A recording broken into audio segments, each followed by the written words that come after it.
যে পরিমাণ গরম পড়েছে আমরা নিজেরাই ঠান্ডা থাকতে পারছি না, সেই জায়গায় কিভাবে স্কিনকে ঠান্ডা রাখবো সেটা ভেবে তো আমি খুবই নাজেহাল। যাই হোক, এটা আমাদের সবারই চিন্তা যে স্কিনটাকে কিভাবে ভালো রাখবো। তো আমি মনে করি স্কিনটাকে প্রথমে আগে ঠান্ডা করা উচিত, কারণ যেহেতু এতটাই গরম পড়েছে সেখানে আগে স্কিনটাকে ঠান্ডা করা উচিত, তারপর অন্য কিছু। তো আমি স্কিন ঠান্ডা করার একটা রেমেডি নিয়ে এসেছি, যেটা ইউজ করার পর স্কিনটা ঠান্ডা হবে আর এর সাথে অনেক বেশি গ্লোয়িং লাগবে। তো চলো শুরু করা যাক। আমি কালকেই চিয়া সিড ভিজিয়ে রেখেছিলাম।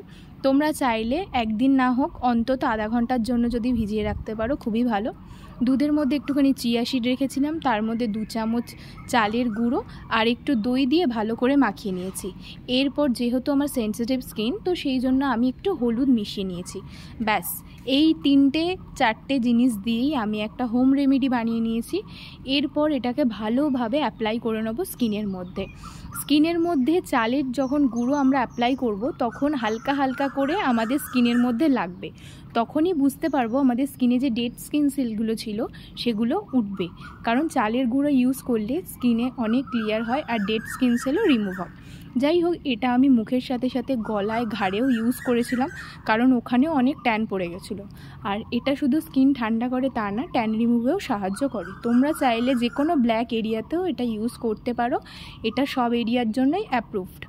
যাই হোক, এবারে আমার অ্যাপ্লাইটা হয়ে গেছে।